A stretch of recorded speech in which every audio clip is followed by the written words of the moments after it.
Subscribe now and press the bell icon. Never miss. Hello friends, star Epidex में आपका स्वागत है। और आज के इस स्पोकन क्लास में सीखने वाले हैं कुछ important one word substitution which is very important for all examination. सबसे पहले हम जान लेते हैं कि वन वर्ड सब्स्टिट्यूशन क्या होता है। वन वर्ड सब्स्टिट्यूशन मीन्स होता है एकार्थी शब्द, जैसे कि कई शब्दों के जगह सिर्फ एक शब्द का यूज़ किया जाता है, उसको एकार्थी शब्द कहते हैं। जैसे एग्जाम्पल के माध्यम से समझने की कोशिश करते हैं। मान लीजिए किसी का आँख है जो मछली की तरह है, या फिर कह सकते हैं कि मछली की तरह आँखों वाली यानी मीनाक्षी। ऐसा आदमी या फिर स्त्री जिसका आँख मछली की तरह हो उसको मीनाक्षी कहते हैं। यानी कि मछली की तरह आँखों वाली की जगह हम मीनाक्षी शब्द का यूज़ करेंगे, यही एक अर्थी शब्द होता है। चलिए यहाँ पे कुछ इम्पोर्टेंट वन वर्ड सब्स्टिट्यूशन के बारे में डिस्कस करते हैं। चलिए यहाँ पे देखते हैं।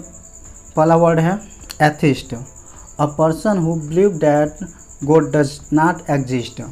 यानी ऐसा पर्सन जो भगवान में विश्वास नहीं रखता हो या फिर नहीं करता हो, तो ऐसे आदमी को एथिस्ट कहते हैं, यानी नास्तिक। सेकेंड देखते हैं calligraphy.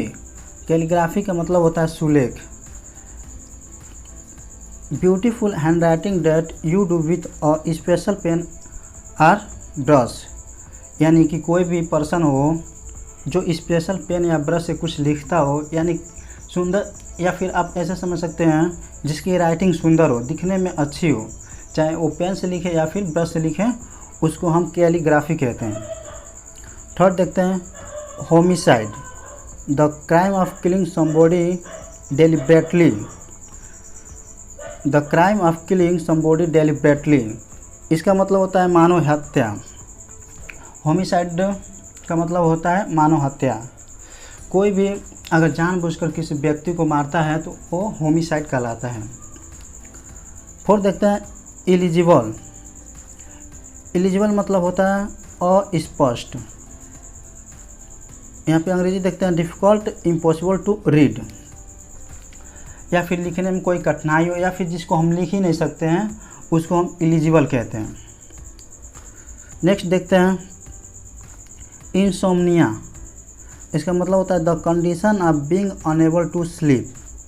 The condition of being unable to sleep. Insomnia मतलब होता है अनिद्रा, यानी कि ऐसी स्थिति जिसमें व्यक्ति को नींद नहीं आता है या फिर वो सो नहीं सकता है, या फिर कह सकते हैं अनेबल टू स्लीप। इंसोम्निया मतलब होता है अनिद्रा, जिसको नींद नहीं आती या फिर नींद न आने की बीमारी।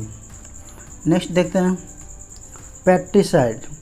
पैट्रिसाइड का मतलब होता है पिता का वध।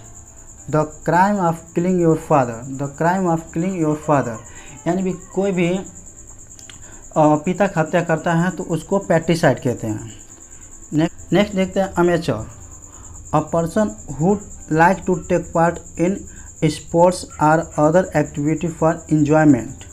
एक ऐसा व्यक्ति जो सिर्फ इंजॉयमेंट के लिए किसी चीज़ में भाग लेता हो, न कि जॉब के लिए, ऐसे व्यक्ति को शौकीन व्यक्ति कहते हैं। सिर्फ अपने इंजॉयमेंट के लिए किसी भी चीज़ में वो भाग लेता है, न कि जॉब के लिए। ऐसे पर्सन एमेचर होते हैं। नेक्स्ट देखते हैं एमनेसिया। एमनेसिया मीन होता है भूलने की बीमारी। और मेडिकल कंडीशन इन विच, एक मेडिकल कंडीशन जिसमें कोई भी कम्प्लीटली लॉस हिज मेमोरी, अपनी मेमोरी को कम्प्लीटली लॉस करता है या फिर भूल जाता है, उसको एमनेसिया की बीमारी होती है, या फिर कह सकते हैं और यह एमनेसिया कहलाती है। नेक्स्ट देखते हैं गुलिबल। गुलिबल मतलब होता है आसानी से धोखा खाने वाला। ऐसा पर्सन जो आसानी से धोखा खा जाए, या फिर वो इतना विश्वास करता हो कि वो किसी की भी द्वारा आसानी से धोखा खा जाता है। सकते हैं easily tricked because of being too trusting, यानी ज़्यादा विश्वास होने का कोई भी अगर आसानी से धोखा खा जाता है तो गुलिबल कहलाता है। नेक्स्ट देखते हैं पोलीग्लॉट। पोलीग्लॉट, पोलीग्लॉट मीन्स होता है बहुभाषी। मतलब एक ऐसा आदमी जिसको एक से अधिक लैंग्वेज की जानकारी होती है, जैसे इंग्लिश, हिंदी, गुजराती, मराठी, मतलब एक से अधिक जिसको लैंग्वेज की जानकारी हो उसको पोलीग्लॉट कहते हैं। अ person who know use rights in more than one language. एक ऐसा पर्सन जो एक से अधिक भाषा को लिख सकता है या फिर यूज कर सकता है, उसको बहुभाषी कहते हैं, आई मीन्स पोलीग्लॉट। आज की वीडियो में बस इतना ही, मिलते हैं नेक्स्ट क्लास में। तब तक के लिए नमस्कार। Thanks for watching this video.